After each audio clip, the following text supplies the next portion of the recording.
Hoy nos encontramos en una situación caótica. Por un lado, la crisis política nos mantiene expectantes ante la demora de la proclamación del próximo presidente del Perú, de la segunda vuelta electoral.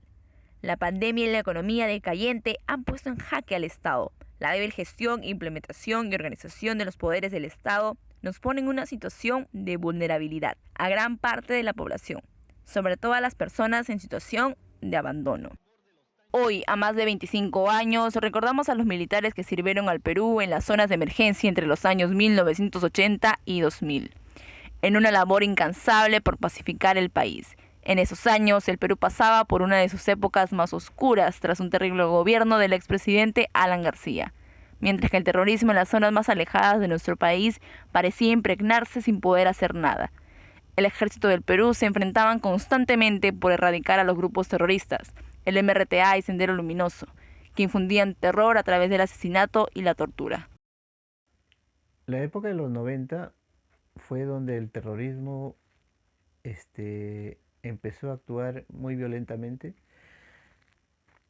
Entonces, en varios puntos del Perú se empezó a combatir bajo el gobierno de don Alberto Fujimori y iniciaron una lucha frontal contra el terrorismo por todos los sectores, costa, sierra y selva, porque el terrorismo estaba azotando de manera tan cruel que se tiene más o menos una estadística que son aproximadamente 60.000 muertos que causó el terrorismo.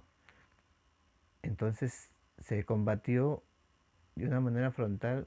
Es ahí donde mi batallón empieza a ser requerido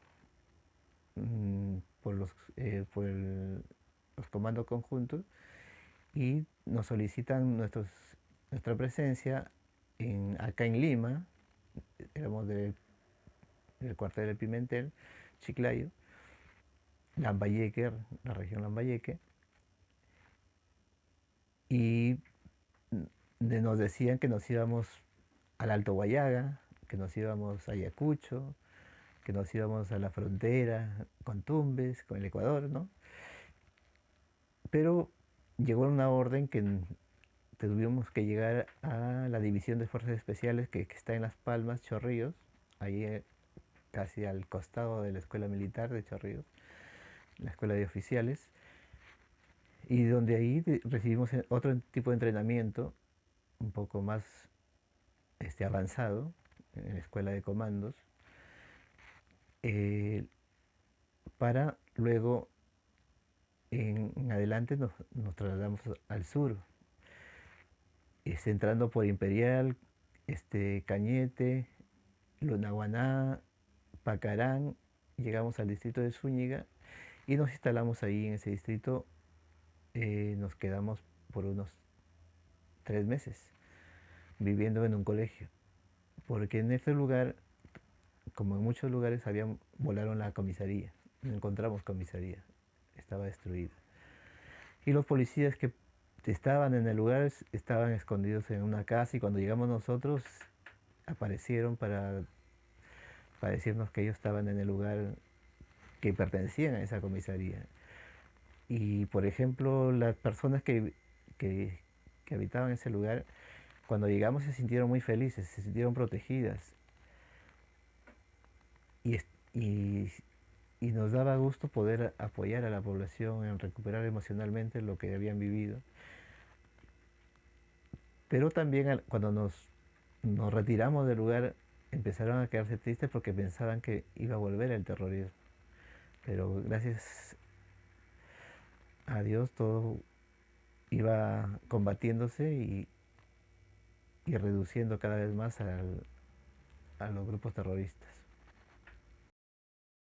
¿Es posible algún tipo de subsidio o beneficio para nuestros excombatientes? ¿El Estado los tiene olvidados? En el 2017, el congresista Gilmer Trujillo Segarra, del grupo parlamentario Fuerza Popular, presentó la propuesta legislativa, el proyecto de ley número 2204, que otorga beneficios a los licenciados de las Fuerzas Armadas que participaron en zonas de emergencia de lucha contra el terrorismo.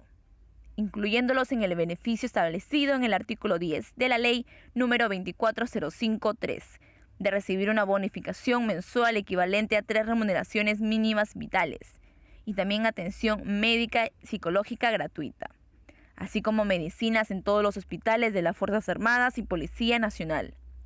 Otros 2 congresistas también presentaron propuestas legislativas, Karina Beteta con el proyecto de ley 1169 y uno de Roy Ventura con el proyecto de ley 2022, todos ellos integrantes de la bancada de Fuerza Popular.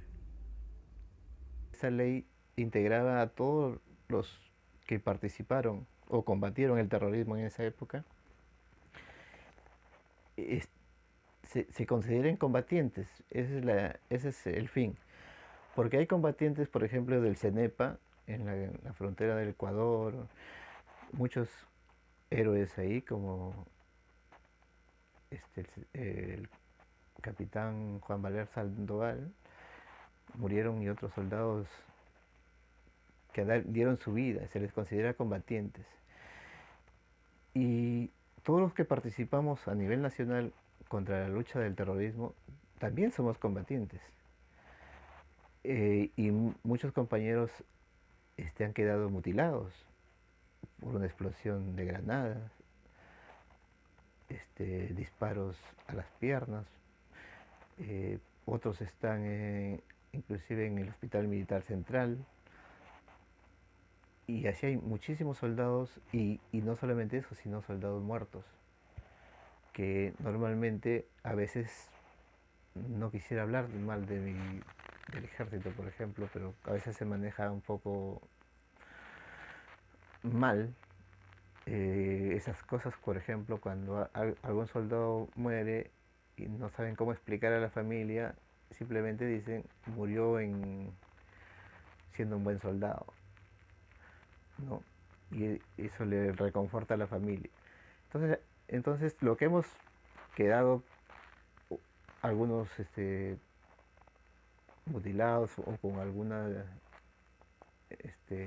deficiencia por impacto de bala, el trauma psicológico de algunos, ¿no? Y algunos hemos salido ilesos, pero sí con toda esa experiencia aterradora de lo que es el terrorismo.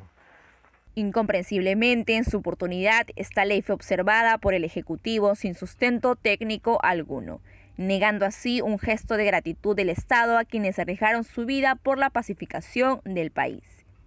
Muchos integrantes del ejército de esa época iban a servir sin haber concluido los estudios secundarios, viniendo en algunos casos de pobreza o pobreza extrema. En el año 2018, el Pleno del Congreso evaluó si aprueba por inasistencia a una autógrafa observada por el Ejecutivo. El gobierno justificó su observación a la autógrafa, señalando que la ley generará gastos de carácter permanente que afectarán a la caja fiscal y que no fueron previstos en el presupuesto público. Después de un amplio debate, la autógrafa retornó a la referida comisión. El 5 de abril de 2021, la autógrafa aprobada por inasistencia no requería de una segunda votación y será promulgada por el Congreso de la República, declarando el 31 de julio Día Central Conmemorativo. Pienso que realizaron una excelente labor considerando las órdenes que se les habían encomendado. Entonces, ese proyecto de ley yo considero que debería ser seguir adelante, debería darse, porque algunas personas, como en el comienzo yo les dije, yo soy de profesión abogado, porque al final, con el esfuerzo y dedicación, me pude pagar una universidad para estudiar, pero el Estado no me ha ayudado en nada, entonces para yo superarme. Lo estoy diciendo más por mis compañeros, que muchos que tengo en contacto viven el día a día, trabajan de vigilantes, y es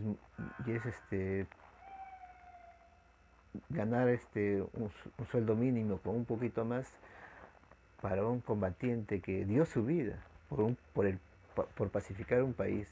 Y muchas familias ahora duermen en paz, fue gracias a esa participación de combatientes que recibieron de parte de todos mis compañeros a nivel nacional. Entonces, sí deberían ser considerados combatientes y tener una pensión digna. Discapacidad, problemas de salud mental y física son solo algunas de las consecuencias del servicio militar que han dejado a algunas personas con una huella imborrable en sus vidas y ha llevado a algunos incluso hasta la muerte. Los ciudadanos aplauden y agradecen la loable labor de los militares. Hasta la fecha de hoy, aún falta promulgar la ley para que se le haga justicia a nuestros combatientes de las Fuerzas Armadas del Perú, para no olvidarnos nunca quienes dieron su vida por la paz del país.